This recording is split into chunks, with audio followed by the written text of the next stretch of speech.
ॐ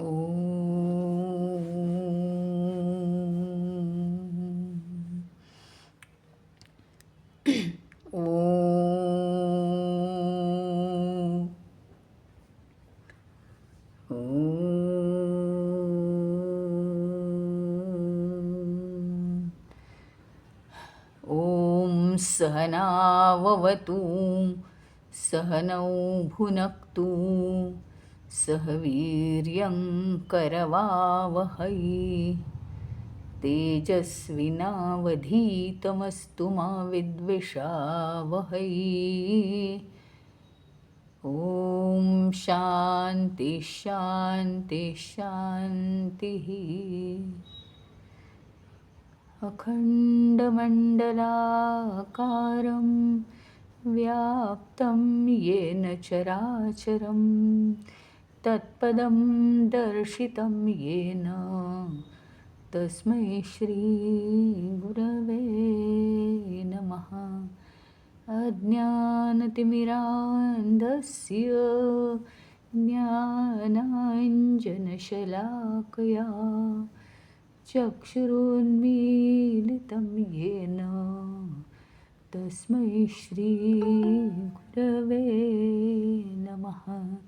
गुरुर्ब्रह्मा गुरुर्विष्णु गुरुर्देवो महेश्वरः गुरुरेव परं ब्रह्म तस्मै श्रीगुरवे नमः।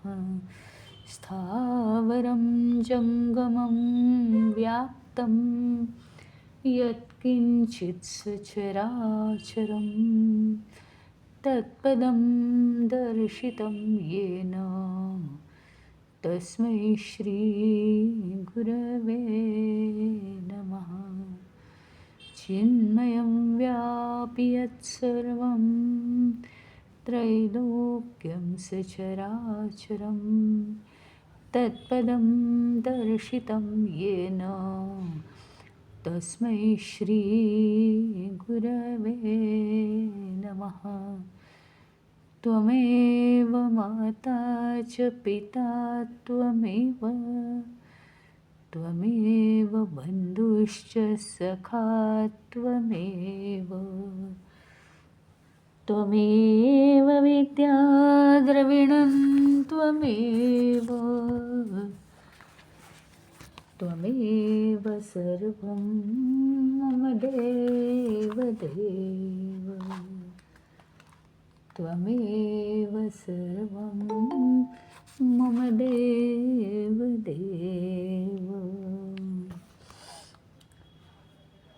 काल आपण बघितलं तत्रैव च समाख्यातः स्वयं ज्योतिर्हि पुरुषः जडः परप्रकाश्योऽयं कथं स्यात् देहकः पुमान्। म्हणजे जे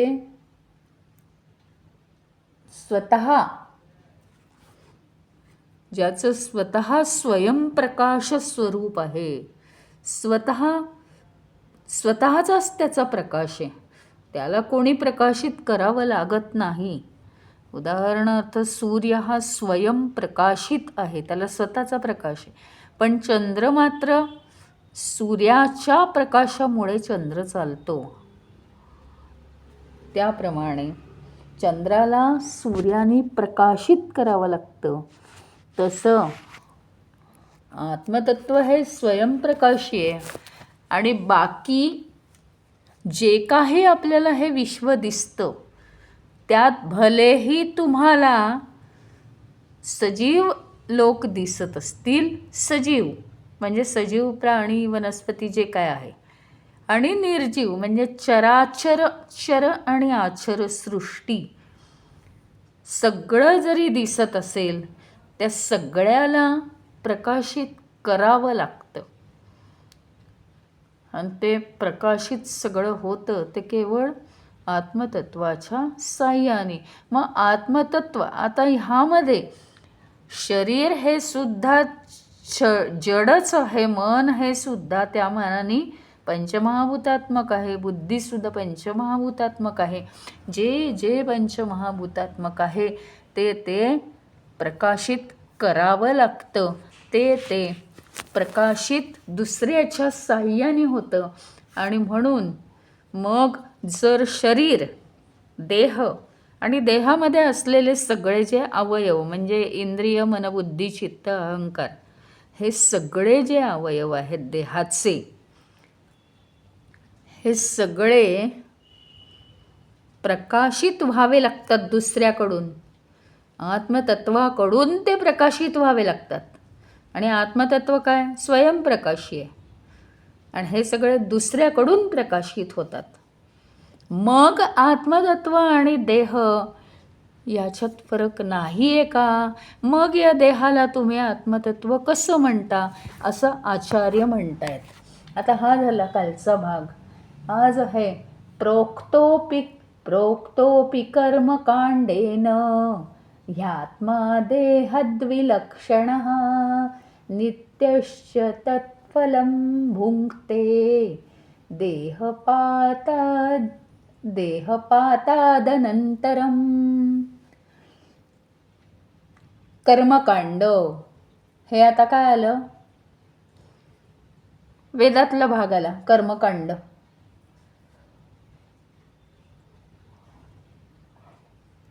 कर्मकांडाने सुद्धा सांगितलंय हा आत्मा आणि देह हे दोन वेगळी लक्षणं आहेत.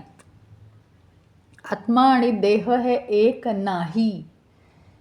आत्मा देहद्विलक्षणः. आत्मा आणि शरीर हे दोन वेगळे वेगळे आहेत. दोन वेगवेगळ्या लक्षणांचे आहेत.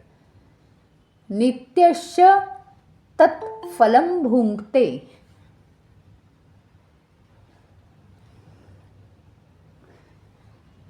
देहपातादनंतरम.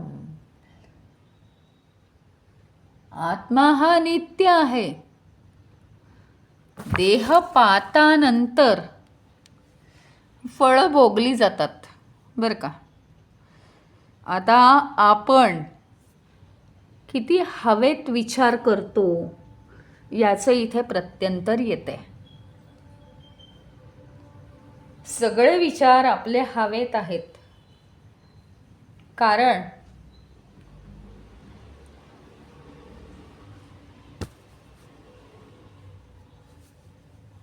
फळं भोगतो तो कोण आहे? फळं जो भोगतो तो कोण आहे? देह जड आहे. मग दगडावर पाणी पडतं, ऊन पडतं आणि दगड झिजतो. मग दगड रडतो का कधी? जड आहे ना तो.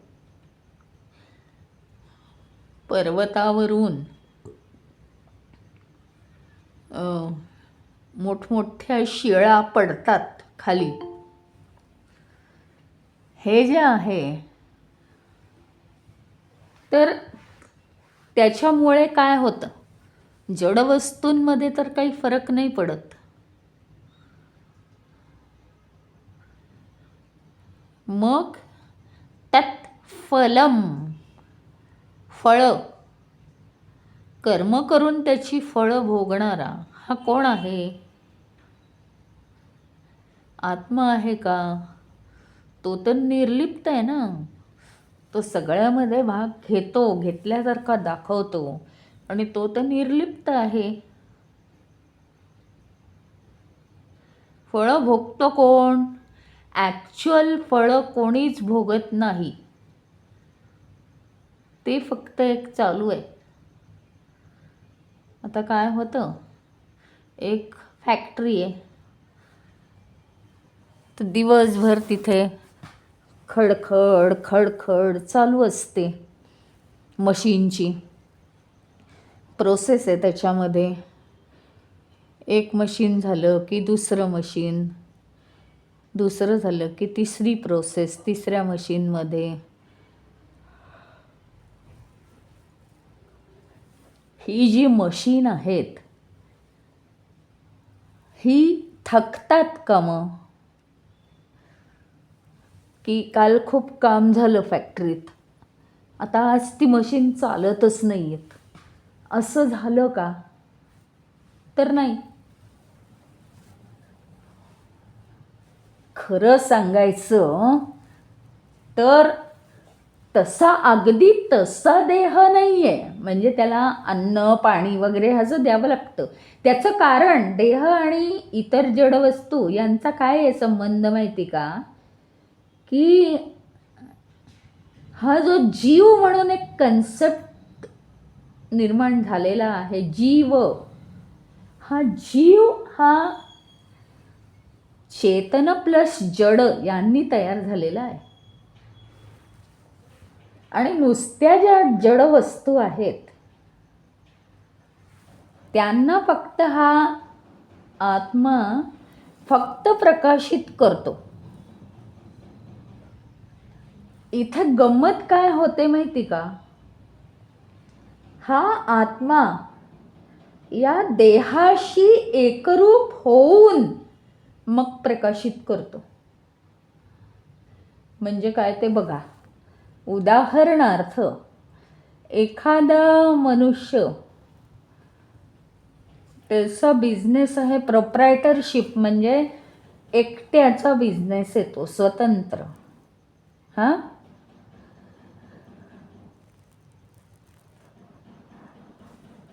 आता काय आहे, तो पार्टनर बघतो. तो मनुष्य बिझनेसला आहे पण दुसऱ्याला घेऊन तो बिझनेस करतो पार्टनरशिपमध्ये. हा फरक आहे. म्हणजे तो बिझनेस करतो पण दुसऱ्याला बरोबर घेऊन, आणि एका पद्धतीत तो फक्त स्वतंत्र स्वतःचा बिझनेस करतो. त्याला म्हणतात प्रोप्रायटरशिप. आता ज्यावेळी परमात्मा हा स्वतंत्र राहतो त्यावेळी त्याच्या अस्तित्वाने तो सगळी चराचर सृष्टी प्रकाशित करतो. हे जरी मान्य असलं, आता त्यांनी पार्टनरशिप केली आहे, त्यामुळे देह या आणि त्याची सगळी मूलबाळं देहाची, मन बुद्धी चित्त अहंकार इंद्रिय सगळं त्यांनी स्वीकारलंय आणि यांच्या बरोबर राहून आता त्याचा बिझनेस चाललाय. म्हणजे त्याचे स्वतःचेही गुण आहेत आणि देहाचेही सगळे गुण. मग देहामध्ये काय काय आहे? मन आहे म्हणजे मनातले विचार, रॅन्डम विचार. बुद्धी आहे म्हणजे बुद्धीचे विवेकाचे विचार. शरीर आहे म्हणजे कर्म करणं. परमात्माच प्रकाशित करतो पण देहाबरोबर तो पार्टनरशिप करतो. म्हणून देह आणि परमात्मा यांचे दोघांचेही गुण आपल्याला दिसतात. जडत्व पण दिसतं आणि चैतन्यत्व पण दिसतं. पण आपले विचार जास्ती जडत्वाकडे खेचले गेल्यामुळे, कारण गुरुत्वाकर्षण हा नियम आहे, खालच्या दिशेने गुरुत्वाकर्षण असतं. प्रत्येक वस्तू ही जमिनीच्या दिशेने खाली पडते. हा फार मोठा सिद्धांत आहे. त्यामुळे काय सांगू का, सत्य आहे पण कटू आहे. मन हे पण पंचमहाभूतात्मक आहे आणि मन हे पण गुरुत्वाकर्षणाच्या नियमात बसतं. कारण आपण काहीच प्रयत्न करत नाही. सगळ्या वस्तू गुरुत्वाकर्षणाने जमिनीकडे खेचल्या जातात, परंतु पतंग किंवा फुगा जमिनीकडे खेचला जात नाही. कारण त्याचं वजन खूप कमी आहे. म्हणजे वजनावर, जडत्वावर अवलंबून हा नियम नाही का?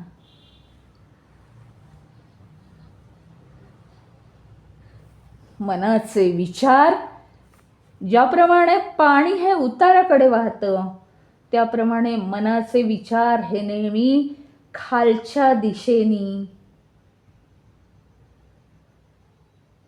वाहत असतात. उच्च विचार सहसा माणसाला आवडत नाहीत, आणि उच्च विचार केले तरी त्या आचरणात आणायला तो बघत नाही. त्याच्यात कष्ट आहेत, उडण्यात थोडेसे कष्ट आहेत. तो पतंग किती हलका बनवावा लागतो आपल्याला, तर तो उडत जाईल वर.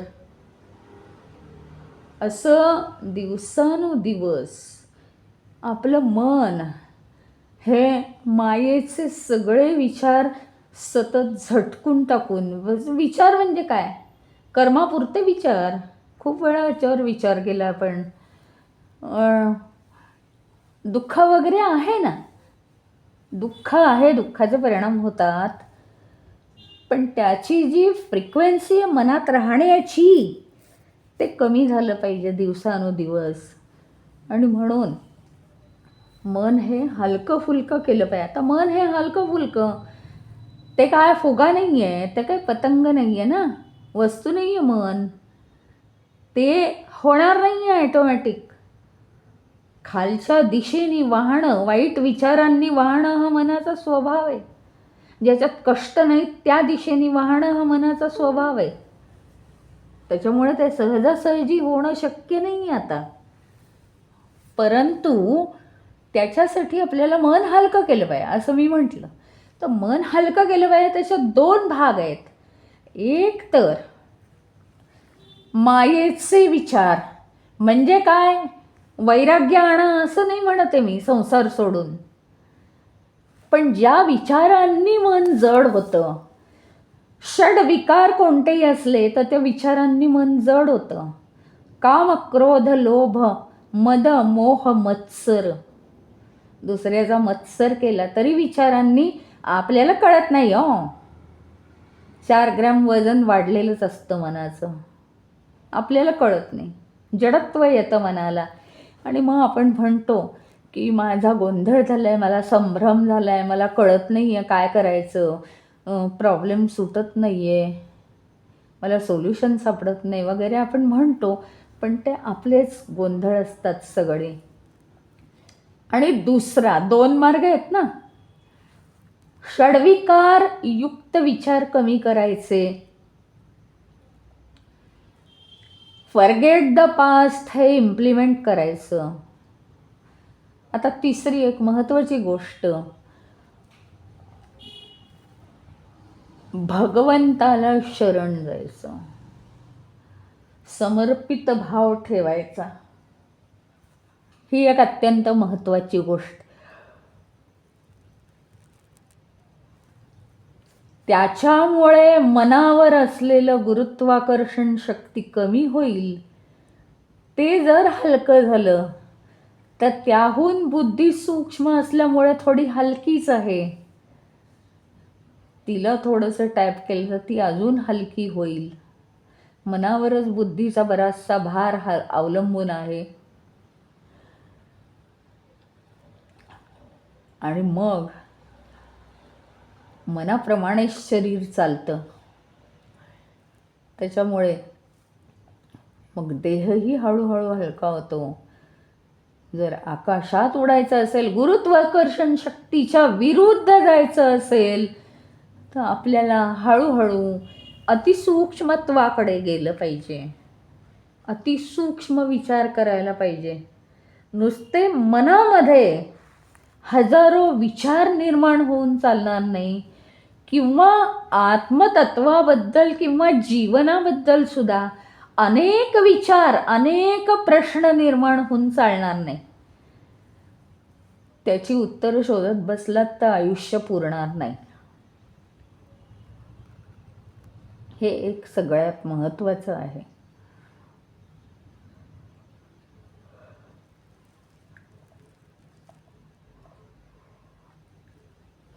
मग आपलं ठरलं गुरुत्वाकर्षण शक्ती काय आहे, तर मायेकडे खेचलं जाणं, आकर्षणांकडे खेचलं जाणं, षड्विकार वापरणं, एखादी गोष्ट तासन तास आठवणं,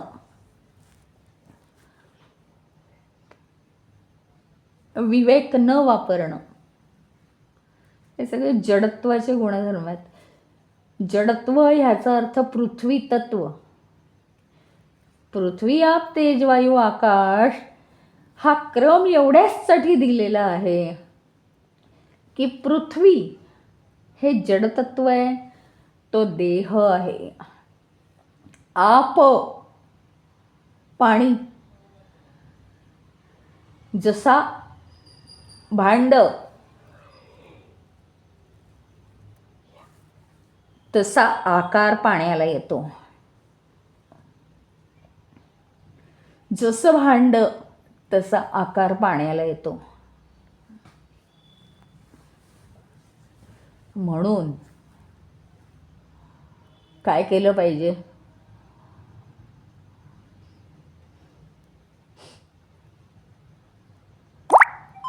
सूक्ष्म राहिलं पाहिजे आणि ॲडजस्टमेंट पाहिजे आपली. सगळ्या गोष्टींची ॲडजस्टमेंट करणं म्हणजे स्वतःचं स्वत्व गमावणं नव्हे, ते न गमावता सुद्धा ॲडजस्टमेंट याचा अर्थ काय माहिती का, की प्रॉब्लेम्स नको आहेत पण प्रॉब्लेम्स आलेत, ते आपल्या कर्मानेच आलेत, तर त्याचा फारसा विचार न करता change it or accept it या पद्धतीने ते सॉल्व करायचं.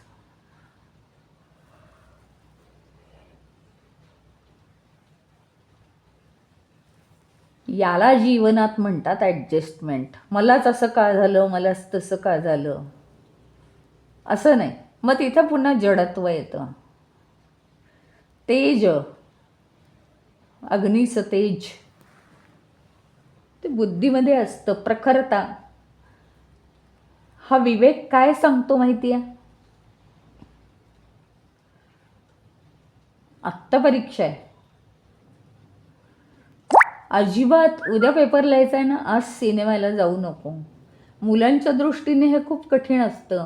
नवीन सिनेमा थिएटरला लागला आहे किंवा काय लास्ट डे आहे आणि तो पाहून टाकायचा 3 तास घालवून. त्यावेळी मनात विचार होतो, अरे पण पेपरचा आदला दिवस महत्त्वाचा आहे, किती अभ्यास झाला असेल तरी. टच महत्त्वाचा आहे शेवटचा, मी नाही जाणार. हे बुद्धीचं तेज आहे. विवेकाने वागणं आणि निर्णय करणं हे बुद्धीचं काम आहे. वायू हा अतिसूक्ष्म आहे. वायू हा अतिसूक्ष्म आहे.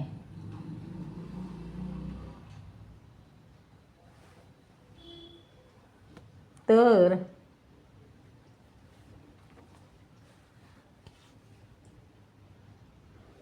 इंद्रिय जी आहेत आपली, इंद्रिय आहेत जी आपली, ती इंद्रिय अतिसूक्ष्म झाली पाहिजेत. ओम भद्रं कर्णेभिः शृणुयाम देवाः भद्रं पश्येमाक्षभिर्यजत्राः. का, आम्हाला फक्त चांगलं तेच ऐकू येऊ दे, आम्हाला फक्त चांगलं तेच दिसू दे, बाकी भरकट पसारा नकोच.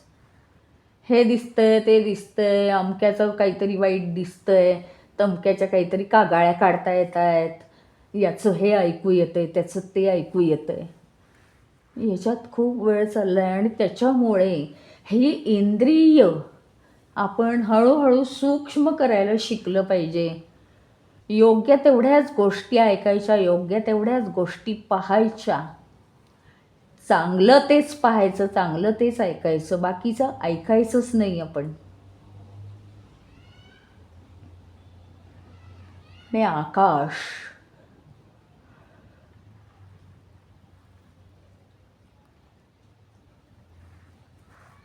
आकाश ह्याचा अर्थ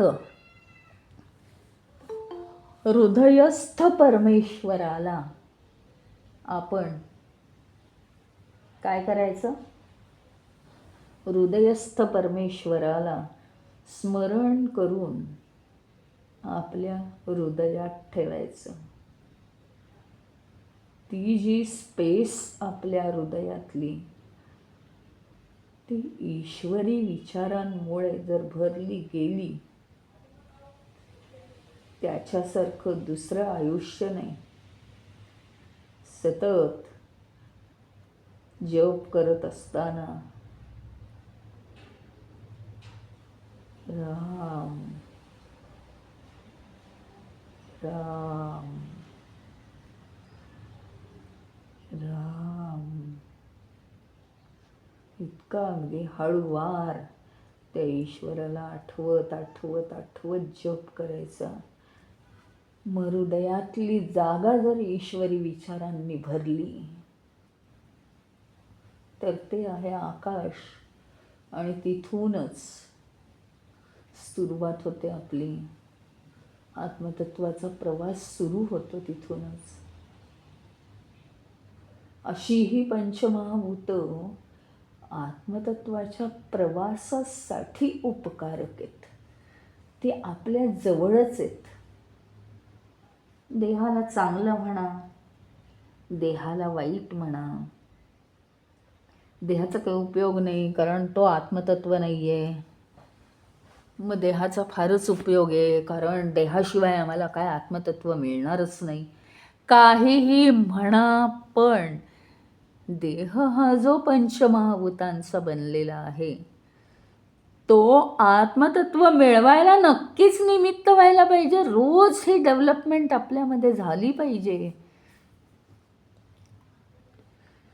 शेवटी पृथ्वी ती पृथ्वीच राहत आहे. म्हणजे जडदेह जो आहे ते जडदेहालाच मी म्हटलं, त्याच्यामुळे तो देह हाच मी झालो आणि मी जडच राहिलो, पुढे मी गेलोच नाही. ॲडजस्टमेंटची ताकद नाही. आप तेज विवेकबुद्धीनी वागण्याचं परवडत नाही आम्हाला. मनाप्रमाणे वागतो आम्ही.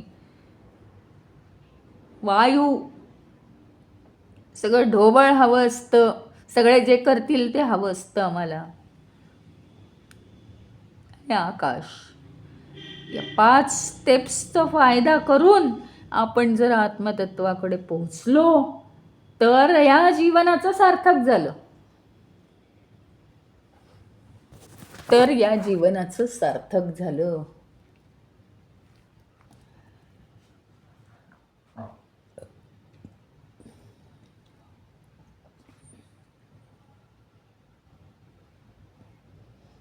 आता वेदाचे 2 भाग पडतात.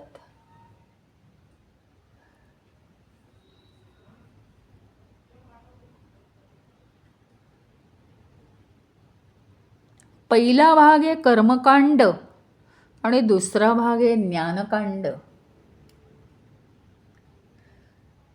कर्मकांड हा जो भाग आहे, आपल्या मनाला जेनी बरं वाटेल ते करावं.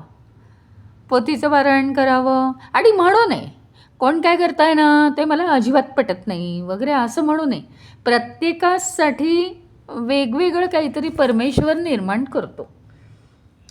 मला जे सूट होतं, जे करावं असं वाटतं, ज्याची इच्छा होते ते करून मी मोकळं व्हायचं. पोथीचं पारायण करा, नामस्मरण करा, पूजा करा, आणखीन काही करा, उपास करा, काहीही करा, ज्याच्यात तुमची श्रद्धा असेल ते करा.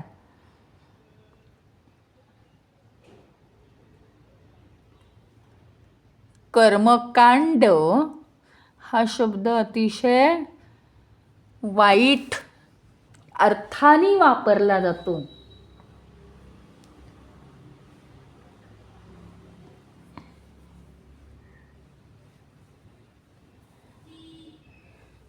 म्हणजे कर्मकांड करणारे लोक म्हणजे मागासलेले लोक, अशा अर्थाने तो वापरला जातो शब्द.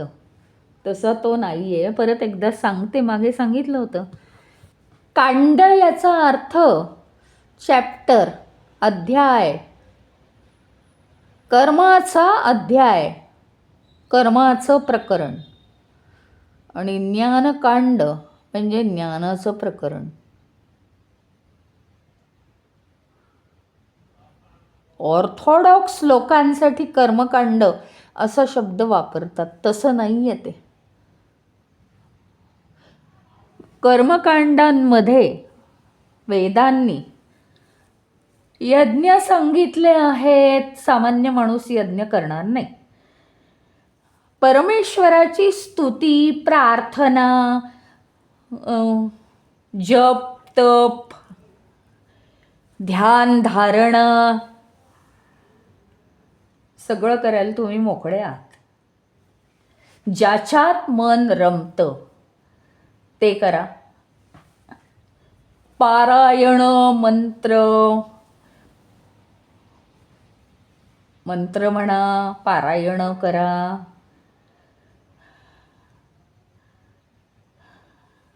असं काहीही करा.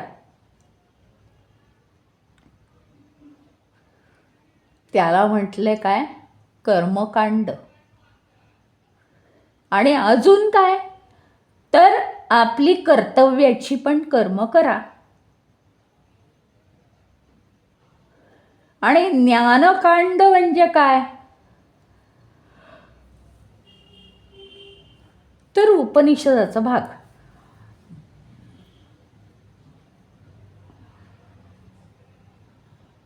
हे बघा, पाण्याचा स्वभाव काय आहे? उताराकडे वाहणं. ज्या भांड्यात घालू त्याचा आकार स्वतः घेणं. पारदर्शक राहणं. वाहत राहणं हा पाण्याचा स्वभाव आहे. मोकळं सोडलं तर वाहत राहतं. ओलं होणं हा पाण्याचा स्वभाव आहे. काचेचा स्वभाव पारदर्शक असणं. पण तीच काच फुटली तर लागू शकते हातापायाला. पाणी लागलं तर फक्त ओलं होतं, नुकसान नाही होत.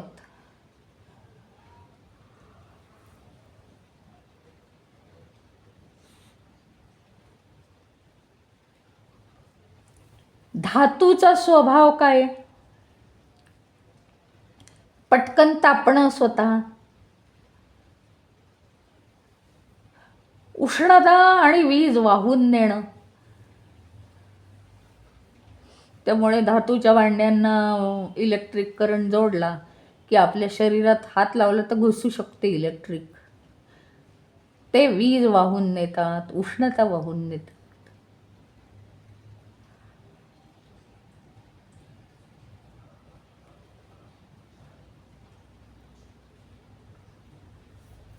गंमत अशी आहे, यातल्या कुठल्याही गोष्टीला आपण ऑड म्हणत नाही. काय ही काच डेंजरस आहे, फुटली तर पायात घुसते. पाणी नाही घुसत पायात, ते काळजी घेतं आमची, असं म्हणणं चुकीचं आहे की नाही? चुकीचंच आहे असं म्हणणं.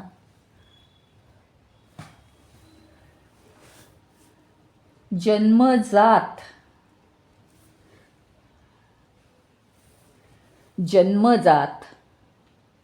ज्याला कर्मकांडाने फायदा होणार आहे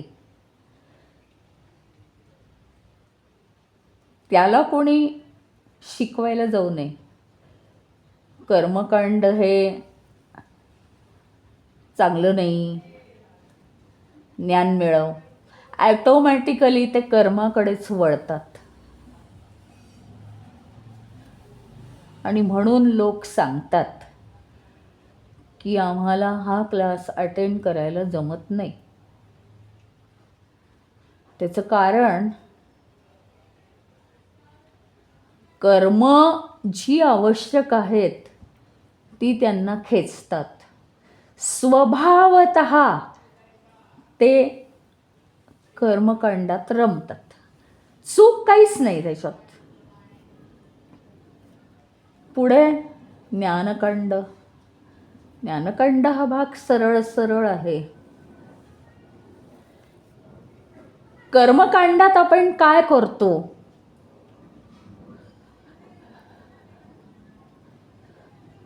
तर आपण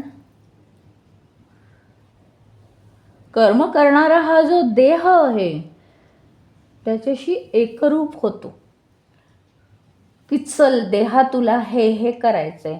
बुद्धी सांगते, मन सांगतं आणि देह करतो. मग त्याच्यात आपण मन घालतो जरूर असलं तर. बुद्धीचे विचार येतात, अरे हे चुकलं का, ते बरोबर करायला पाहिजे, असं केलं पाहिजे, तसं केलं पाहिजे, पुढच्या वेळेस असंच करू वगैरे. बुद्धी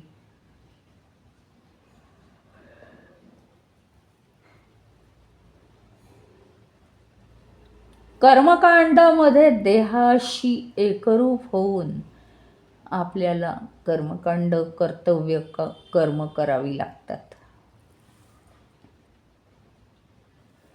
मग ज्ञानकांडामध्ये देहाशी दूर होऊन राहता यायला पाहिजे का, असा वेड्यासारखा नियम केला तर तो मॉन्टेसरीतल्या मुलांसारखा होईल. पण लोक हेच बघतात नेहमी आणि म्हणून ते या ज्ञानकांडापासून दूर होतात. की संसार करत असताना या देहापासून दूर राहून कसं चालेल, आम्ही नाही करत ते, असं गैरसमज होतो लोकांचा. मग खरं सांगायचं तर ज्ञानकांड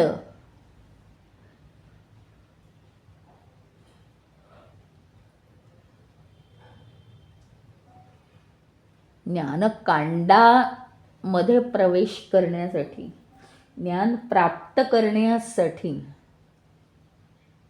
कर्म ही स्टेप आहे. चढत चढत जावी लागेल. पण जर मी असं म्हटलं कर्मकांड करण्यासाठी ज्ञान प्राप्त करणं ही एक स्टेप आहे, त्याच्या साह्याने चढत चढत जाऊन आपण कर्म केली पाहिजेत.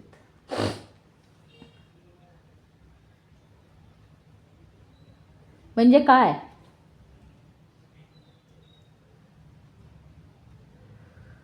तर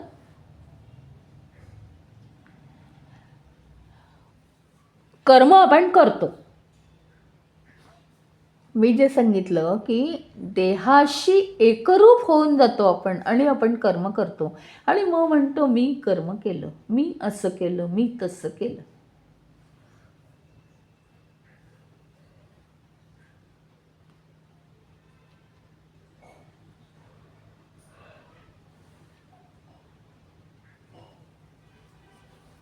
पण देहाशी एकरूप न होता कर्म करता येतात. म्हणजे काय? काय कर्म करायचंय मनातल्या विचाराने ठरवायचं. त्याच्यासाठी काय करायचंय, एक एकदा सगळं ठरवून घ्यायचं. काय काळजी घ्यायची, ठरवून घ्यायचं.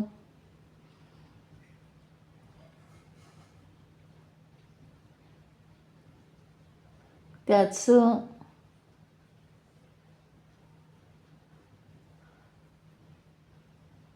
त्याच्याकडे पुन्हा मागे बघायचं नाही.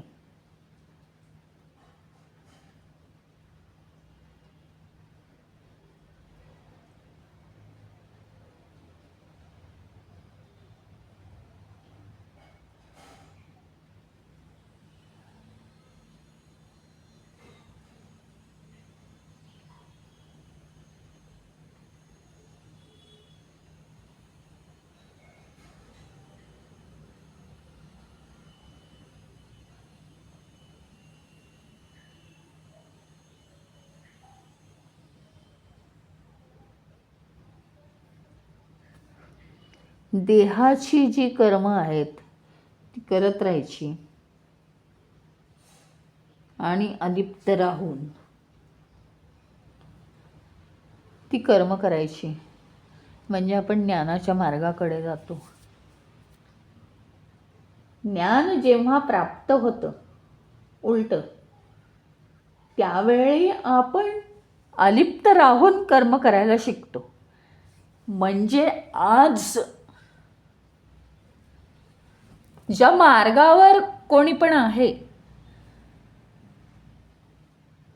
तिथूनच ते पुढे जाणार. कोणचाही आधीचा मार्ग नाही आहे आणि कोणचाही नंतरचा ॲडव्हान्स मार्ग नाही आहे.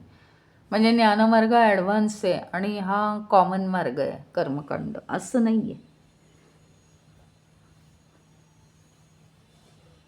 ज्याला मुळात कर्मकांड आवडतंय त्याचा बेस घेऊन तो ज्ञानकांडाकडे जाणार आहे.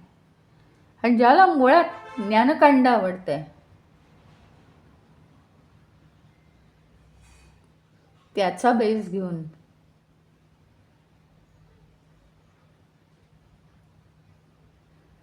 ज्ञानकांडाकडे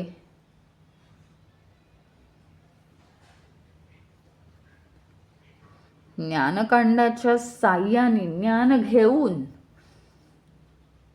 कर्मापासून अलिप्त राहता येतं. असे 2 मार्ग आहेत.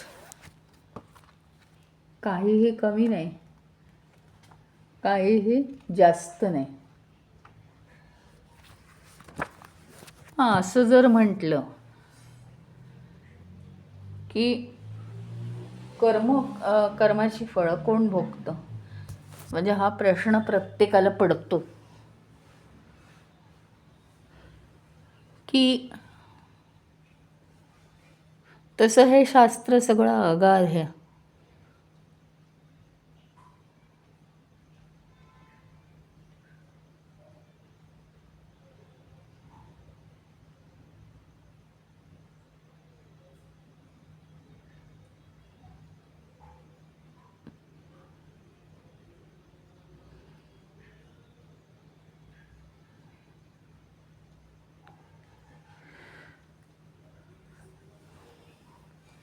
त्यामुळे ज्ञानमार्ग आणि कर्ममार्ग हे दोन्हीही महत्त्वाचे आहेत, वेगवेगळे नाही आहेत. मी ज्ञानमार्गाने जाणारा मनुष्य आहे असे नाही आहेत ते.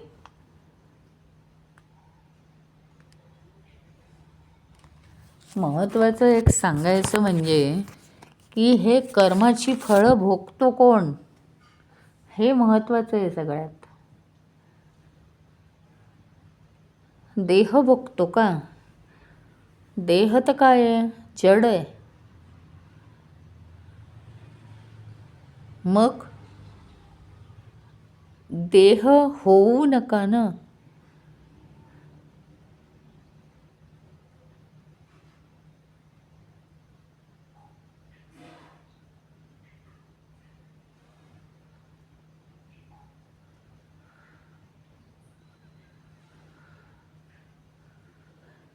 देह जर झालो नाही तर आपल्याला भोग भोगावे लागत नाहीत.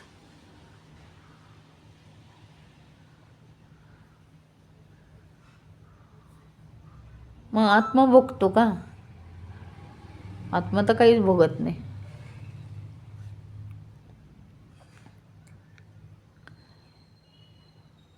मग आता काय होणार आहे माहिती आहे का? पण तरीसुद्धा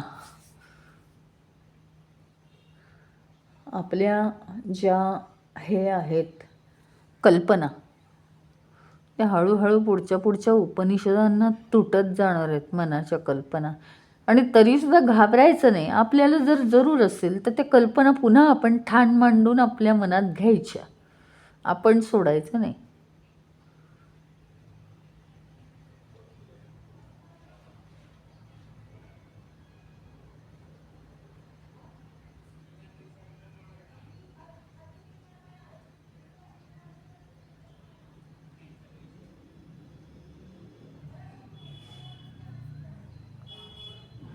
स्वर्गात जाणं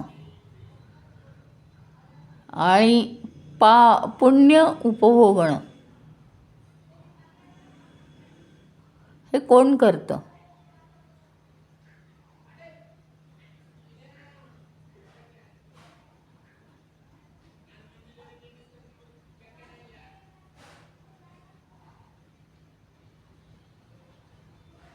स्वर्गामध्ये आपण गेलो की असं म्हणतात पुण्य असतं म्हणून स्वर्गात जायचं, पुण्य संपलं की खाली यायचं, पुन्हा चांगलं वागण्याचा प्रयत्न करायचा, पुण्य संचित करायचं आणि पुन्हा स्वर्गात जायचं असं म्हणतात. आता इथे या विचाराला तडा जाणार आहे. स्वर्ग वगैरे काही नाही आहे.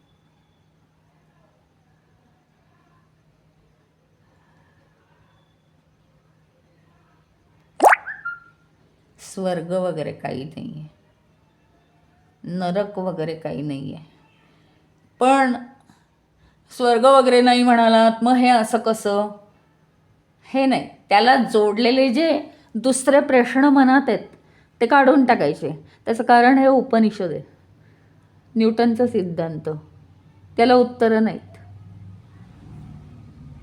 आणि हे ॲक्सेप्ट असेल तर पुढचं उपनिषद शिकण्यात अर्थ आहे. ॲक्सेप्ट म्हणजे काय?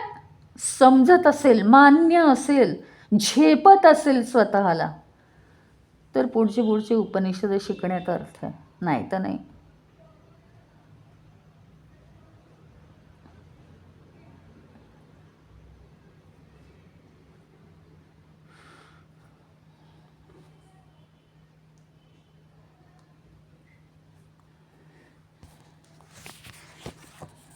स्वर्गात जाणारा हा कोण? देह तर पडतोच, होय, देह पडून जातो ना, आत्मा आत्म्यात मिसळून जातो. मग स्वर्गात जाऊन पुण्य उपभोगणारं कोण? पण असं नाही सांगून चालत पहिल्या स्टेपला.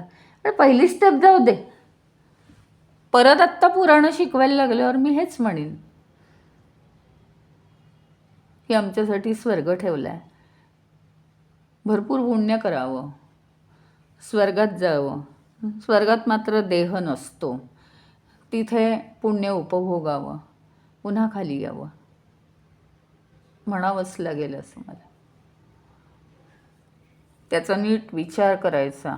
देह जड आहे, देह मृत्युमुखी पडतो, मग तो स्वर्गात जाईल कसा? आणि चैतन्य याला कुठे जायची आणि यायची गरज पडत नाही. स्वर्ग मृत्यू पाताळ सगळ्याला ते लपेटलेलंच आहे, मुळी सर्व व्यापी आहे, तर कशाला ते स्वर्गात जाईल? इथे संपला भ्रम.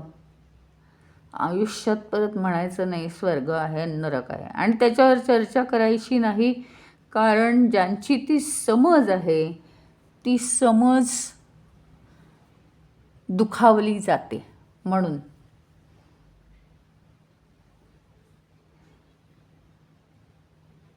सत्य ते सांगितलं. थांबूया. ओम पूर्णमद पूर्णमिदं पूर्णात् पूर्णमुदच्यते पूर्णस्य पूर्णमादाय पूर्णमेवावशिष्यते. ओम शांती शांती शांती. हरि ओम. श्री गुरुभ्यो नमः. हरि ओम.